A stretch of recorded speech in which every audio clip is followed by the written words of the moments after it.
ay kasama ko pa sa Senate of the Philippines. Ang aking kaibigan, ang aking kumare, Senador Amy Marcos.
Hindi dahil ako'y natatakot sa inyo, kundi dahil nalulungkot po ako.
Mandaluyong. Hindi ko alam bakit walang nagre-report sa akin tungkol sa kampanya. Sa totoo lang, masakit mang aminin, nung dinidisqualify na siya, halos papaboran ko na sana dahil may nagsumbong sa akin mula sa kanyang campaign team na gumagamit na naman siya. Nung sinabihan ko, siya at mga taong nasa paligid niya, nagkaisa silang tuluyan akong alisin sa kampanya na ako naman ang bumuo. Sinabi nilang gusto ko na siya ay mag-disqualify para ako ang pumalit. Hindi totoo yun! Iniisip ko ang kalagayan ng aking kapatid at paano siya magsisilbi kung ganyan ang kalagayan niya. Pero pinaparating sa akin na hindi siya lulong at minsan na lamang tuwing nagpa-party. Hindi ko maipaliwanag bakit gusto kong maniwala at hindi mawalan ng pag-asa. Noong nanalo siya, naging pinakamalayo na kami sa isa't isa. Maliban sa opisyal na takbuhan at kapag pumupunta yung nanay namin, hindi ako sumama sa loob ng 3 taon dyan sa Malacanang. Dahil lantaran na doon ang inuman, ang paggamit nila ng cocaine at mga bawal na gamot. Hindi ba nila nakikita, naririnig, kakaiba na siya magsalita, hindi na maintindihan kung ano-ano na sinasabi at wala na sa sarili. Nagtatago sa kabaitan niya ang pang-aabuso niya sa droga. At nagbunga na ito ng mga nakakapinsalang maling desisyon. Hinayaan niyang kumilos ang mga nakatalibot sa kanya. Yung mga umaastang presidente habang nilululong siya ng mga ito. Hindi na kami nagkausap. Sa harap ng publiko, pinipilit kong magmukha kaming maayos. Pero wala na kaming koneksyon.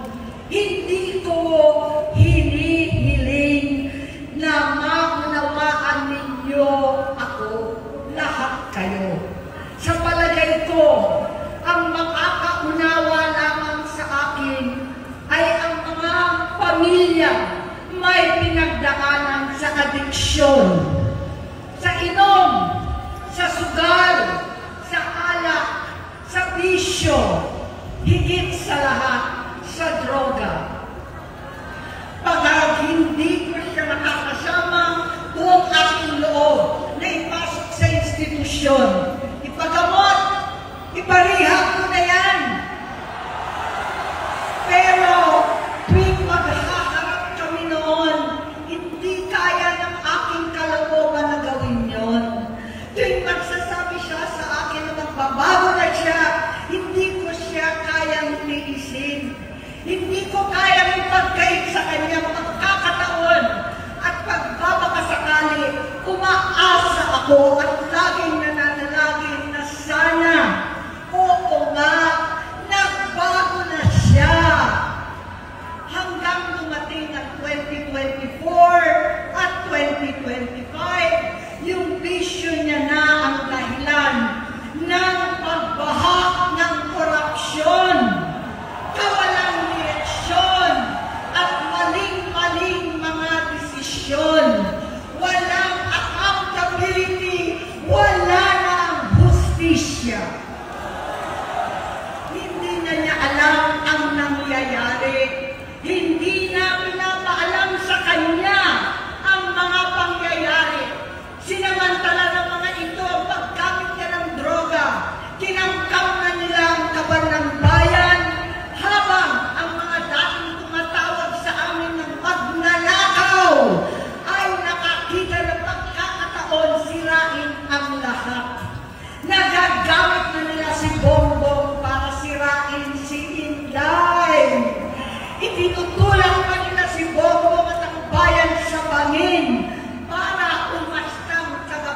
ligtas. Mula sa pagtraidor at pagpapahamak kay VP Inday, sa confidential funds na kung tutuusin ang galing naman sa opisina ng Pangulo, hanggang sa pagpadukot sa dating Pangulong Duterte para itago na lamang sa ibang bansa. Ang kabaitan ni Bongbong ay naging kalupitan. Karapalan ng pagtatakip sa kanya ng mga nasa Congress, sa Senado, mga miyembro ng kabinete. Kitang-kita na ng taong bayan, wala nang puwang ang kahihiyan. Para bang nauulit ang bangungot ng kasaysayang dinanas namin noon. 68 years old po ang tatay ko nung pinatalsik sa pwesto. 68 years old na rin si Bongbong ngayon. November 17 din, noong 2021, nung nakumbinsi ko si Inday na magbise kay Bongbong. November 18 po, bukas, ang ikatlong araw natin. Siyam na taon na nakakaraan, saktong November 18 pa talaga, na pinatiting ni Pangulong Duterte ang tatay ko sa libingan ng mga bayani.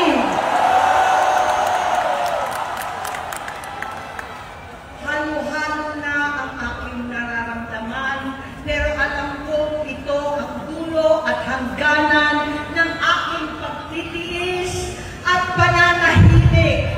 Hindi na tayo mananahimik!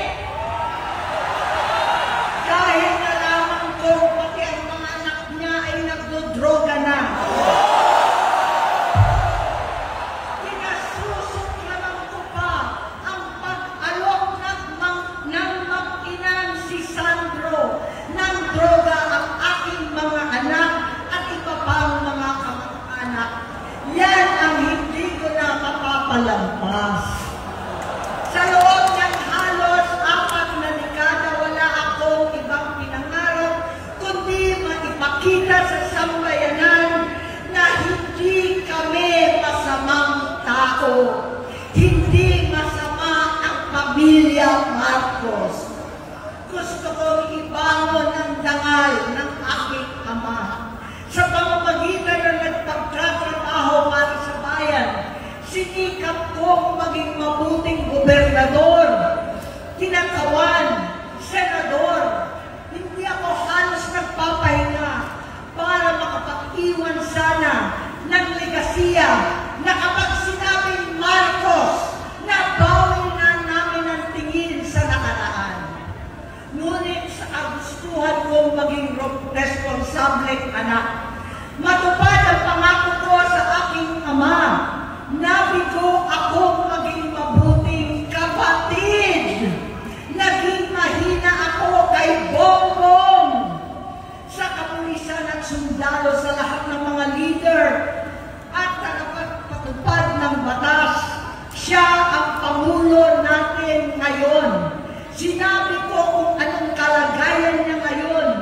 Tulungan niyo akong mapabuti ang kanyang kalagayan. Tulungan niyo akong matulungan siya. Hindi niya ako kalaban. Ang kalaban niya ay ang sarili niya. At nadadamay ang bansa sa laban na yan. Bilang senador at lingkod bayan, batid ko ang mga problema at gaya ng bayan, alam ko rin ano ang solusyon. Sa pagkakawatak-watak, patuloy na pamumulitika, pagnanasa sa kapangyarihan ng mga talunan naman, kaguluhan sa Mindanao, alanganing giyera sa China at Estados Unidos,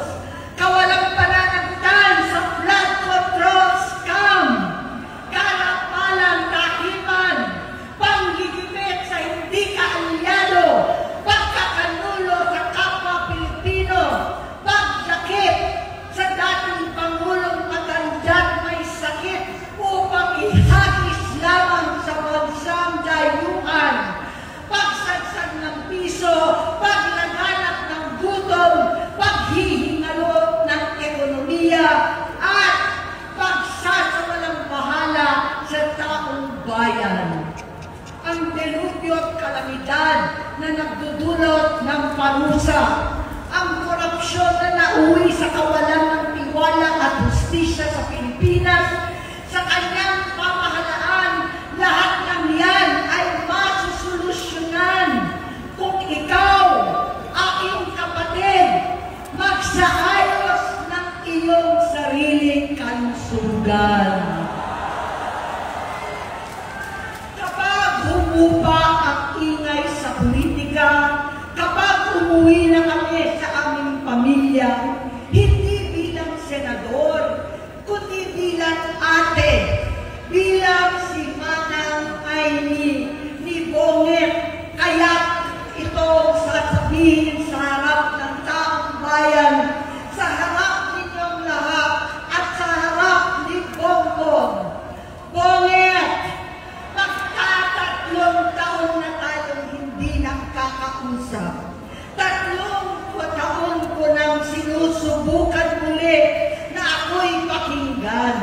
Siguro ngayon ay makakarating ng buo ang gusto kong sabihin. Walang mababawasan, hindi madadagdagan. Bongbong, nag-aalala sa'yo si Manang. Tuwing nakikita kita sa TV, gusto kitang puntahan. Napakalaki ng pinagbago mo. Itsura, pagsasalita, takbo ng pag-isip. Minsan, napapatanong ako sa sarili ko, ikaw pa ba yan? Si Bongbong ba talaga yung nakikita ko? Pero ako, aling ko, ako pa rin ito. Ako pa rin ang ate mo na tumayong ama't ina sa inyo sa ibang bansa. Ang kasama nyo sa sumubok na sanglain lahat ng sakit para sa iyo. Ang kapatid mo na hindi mo kailangan hingan ng tawad dahil agad ka nang iniintindi at tatanggapin dahil mahal kita. Nasa Bagong Tipan, kay Lucas, Kapitulo 17, versikulo 3 hanggang 4. Kung magkasala ang iyong kapatid, sawayin mo siya. At kung siya'y magsisi, patawarin mo siya.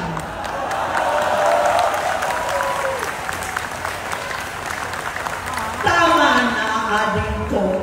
Tapusin mo na ang paghihirap mo at ng bayan. Gaya nung umalis tayo sa palasyo, kaya mo pa rin hawakan ang iyong kamay, huwag kang matakot.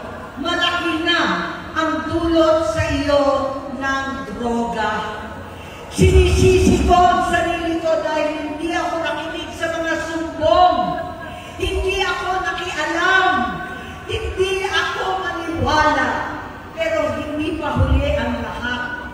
Tama na, ading ko. Magpahinga na tayo. Umuwi na tayo. Magpagamot, magpagaling at nangangako ako. Hindi ako malilingan, hindi ako magkukulang. Lahat ng kasama mo ngayon, hindi natin kasama sa pinakamadilim na bahagi ng buhay natin. Kasama mo sila ngayon dahil nasa taas ka pa.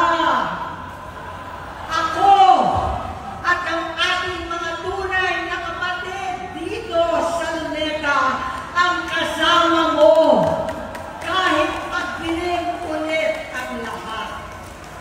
Sa likuran mo ang iniisip at ibinubulong lang ang misyon.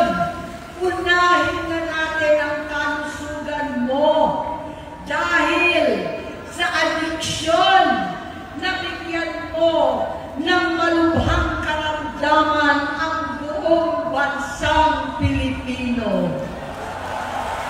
Matatanda na tayo, sakitan na si Mami, alagaan na lang natin ang isa't isa. Kaliwat kanan man ang panghuhusga sa akin, malinaw sa aking puso na dapat mauna ang Diyos, ang bayan, pamilya at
tabi. Susuporta at hindi titigil manalangin kasama ninyo dito sa NECA at sa buong mundo. Dahil iyon naman ang tungkulin at ibig sabihin ng salitang kapatid, kapatid, mabuhay kayo, kapatid. Maraming salamat po.